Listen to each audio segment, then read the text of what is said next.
Seguimos con Margarita Casas y hoy, Margarita, en este recorrido que estamos haciendo por el predio de Santa Catalina en Lomas de Zamora, ¿en qué punto de la historia nos detenemos? En el punto en que la colonia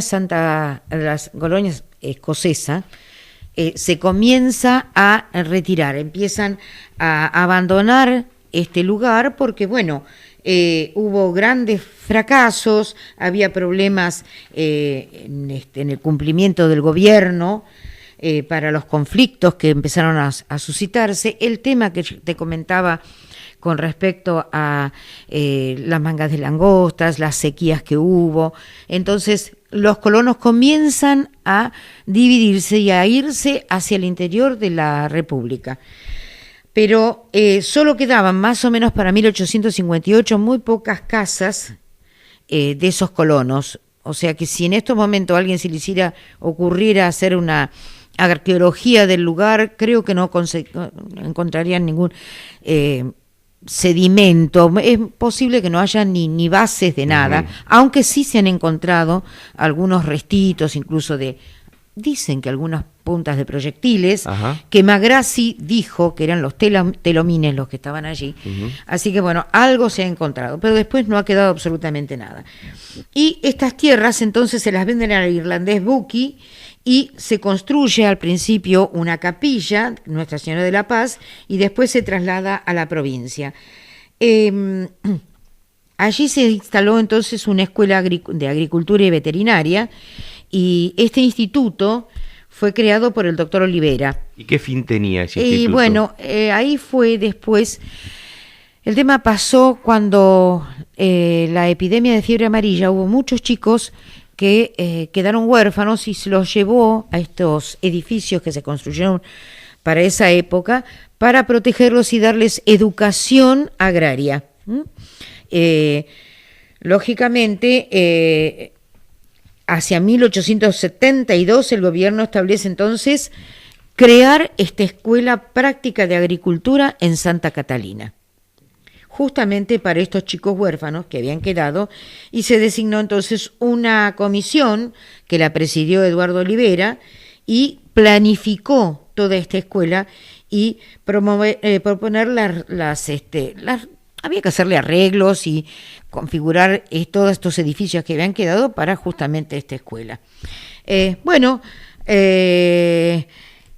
Hay una parte que ahora, hasta hace poco, fue el rectorado, ahora ya no, que es la parte más antigua de todas, y allí hasta hace unos años atrás funcionó el rectorado de la universidad. Es un edificio muy lindo, e incluso en ese lugar, hacia la década del 30, hubo una colonia de vacaciones, que esa después te la voy a contar. Mira qué bueno, mira qué bueno. Bueno, interesante. Entonces, como para dar inicio algo que se va adaptando con la época, digo, esto de la creación de este instituto para chicos que tenían una necesidad de adquirir conocimientos y se da en un ámbito ideal para esto, ¿no? Qué mejor que una escuela de agricultura, claro, en ese lugar, ¿no? Es que el predio lo daba y había que hacerlo. En esos momentos, hablemos incluso también de un periodo muy positivista y cientificista, entonces había que darle ese tipo de educación. Me parece perfecto. Claro, y no es casual, evidentemente, uno, como se dice habitualmente con el diario del lunes, ¿no?, con la historia ya contada,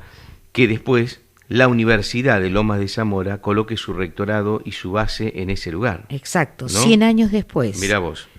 O sea que se mantuvo la historia de un ámbito de educación para que la universidad de la ciudad donde está este predio tenga su origen ahí, ¿no? Exactamente. Que también tenemos la parte educativa, que es precioso. Pasábamos los otros días con mi hija y me dice, ay, qué lindo lugar ¿qué es? Digo, justamente, esta es la escuela, la Universidad Agronómica en Lomas de Zamora. Pero digo, fíjense el estilo de los edificios, qué antiguos que son, o sea que ya tienen mucho más de 100 años, bastante más. Perfecto.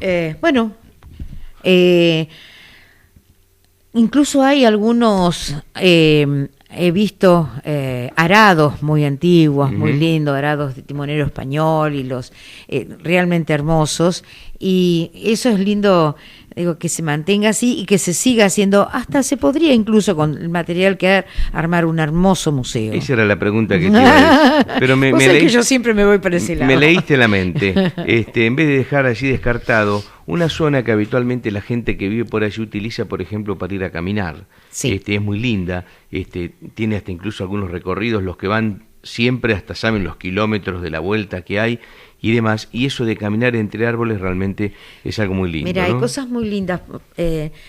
Hay un sector de Santa Catalina, justamente donde está el rectorado, que se utilizó incluso para descanso, para ir a tomar, a hacer picnics, sí, se sigue los fines haciendo, de semana. Sí. Y mi mamá me contaba que el padre trabajaba en una empresa inglesa, los Bell, de maderas, de importación de maderas y todo. Y hay unas fotos muy bonitas porque se iban justamente a ese lugar, a Santa Catalina, a pasar la primavera y algo. Y una vez, dicen que los museólogos somos un poco cartoneros, ¿no? Nos gusta andar investigando dónde encontramos cosas. Y un compañero de trabajo un día vio un contenedor a la vuelta del museo y encontró un montón de fotos. Pero muchas serían de familias, qué sé yo. Eran de esas chiquititas que se sacaban con cajón. Y entre toda esa cantidad que encontré, hubo una que me llamó mucho la atención. ¿Cuál fue? Y era una pareja de la década del 20, con un auto bien del 20, y se veía un gaucho al lado que les estaba hablando, y se veía el rectorado atrás, o sea, el edificio. Mira qué bueno. Así que obviamente esa foto la tengo guardada específicamente. Perfecto, buenísimo. Ahí detenemos entonces la charla con Margarita y seguimos hablando en próximos capítulos sobre este sector de Lomas de Zamora, que es precisamente Santa Catalina. Chao Margarita, hasta cada momento. Chao Marcelo, hasta luego. No, lo bajé por eso.